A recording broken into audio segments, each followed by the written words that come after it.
Assalamualaikum warahmatullahi wabarakatuh. Jamaah Tribun yang berbahagia, pada hari ini kita akan membahas hakikat puasa. Di dalam Al-Quran Allah katakan, A'udzubillahi minasyaitonirrajim, ya ayyuhallazina amanu kutiba alaikumusiyam kama kutiba alal ladzina min qablikum la'allakum tattaqun. Hai orang-orang yang beriman, telah diwajibkan atas kalian berpuasa sebagaimana telah diwajibkan atas orang-orang sebelum kalian agar kalian bertakwa. Apa hubungan puasa dengan takwa? Kata-katanya la'allakum tattaqun, agar kalian bertakwa. Apa hubungan puasa dengan takwa? Perlu kita ketahui, puasa ini ada dua macam pembatalnya. Ada pembatal ibadah puasa dan ada pembatal pahala puasa. Nah, orang awam pada umumnya sibuk menjaga diri dari pembatal ibadah puasa, tapi lupa menjaga pembatal pahala puasa. Apa beda antara pembatal pahala puasa dengan pembatal ibadah puasa? Kalau pembatal ibadah puasa, puasanya tidak sah, dan dia nanti wajib qada. Tapi kalau pembatal pahala puasa, puasanya sah, tapi tidak ada pahala sama sekali, nilainya nol. Sebagaimana sabda Rasulullah sallallahu alaihi wasallam, "Rubba shaimin laisa lahu min syami ilal atash wal ju." Banyak orang yang berpuasa tidak dapat apa-apa kecuali lapar dan haus. Maka Rasulullah mengajarkan kepada kita, ketika berpuasa kita harus menjaga diri dari hal-hal pembatal pahala puasa. Apa itu pembatal pahala puasa? Yang pertama adalah al-laghu. Al-laghu itu adalah perbuatan sia-sia. Nonton sinetron sepanjangan, main game sepanjangan, WA-an sepanjangan, EBA-an sepanjangan, ya, main golf sepanjangan, ya, itu perbuatan al-laghu, perbuatan yang sia-sia. Ini membatalkan pahala, bukan puasa, ya, pahalanya yang batal.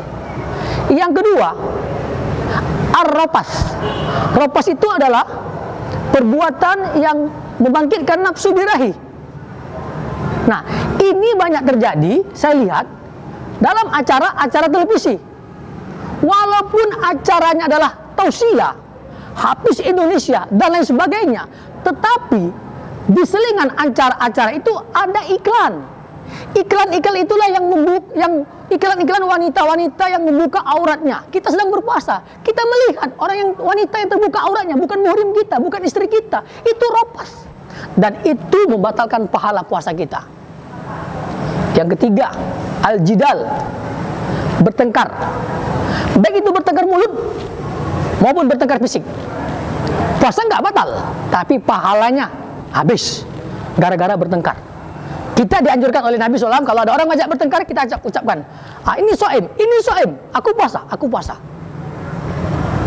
Yang keempat, pembatal pahala puasa adalah al-jahlu, mengejek-ngejek orang, ya, memperolok-olok orang, memberi gelar-gelar yang orang tidak senang dengan gelar tersebut, kita kasih gelar dia. Ini pembatal pahala puasa. Dan yang kelima adalah al-fusuq, perbuatan dosa. Perbuatan dosa tersebut bisa mengurangi pahala tergantung dosanya, karena kita memang tidak luput dari perbuatan dosa setiap hari, ada kecil ada besar. Tapi kalau dia dosa kecil mungkin sekedar mengurangi pahala, tapi kalau sudah dosa besar, dia berdosa dan membatalkan pahala puasanya. Nah, untuk membantu kita menjaga supaya kita bisa menjaga pembatal pahala puasa, Allah Subhanahu wa taala mengikat setan-setan di bulan Ramadan. Allah mengikat setan-setan di bulan Ramadan. Lantas kenapa sih di bulan Ramadan masih banyak ada orang yang berbuat maksiat? Itu karena dorongan nafsu yang mengajak manusia berbuat maksiat itu ada dua. Satu, bisikan setan. Dua, dorongan hawa nafsu. Artinya di bulan Ramadan kita ini hanya menghadapi satu musuh nafsu.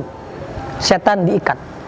Artinya di bulan Ramadan godaan kita masih kecil dibandingkan di luar Ramadan. Maka diharapkan selama bulan Ramadan ini kita mempunyai imun untuk di luar nanti, imun dalam menghadapi godaan setan. Maka insya Allah kalau kita betul-betul menjaga diri kita dari pembatal pahala puasa, kita akan menjadi orang yang bertakwa kepada Allah Subhanahu wa taala.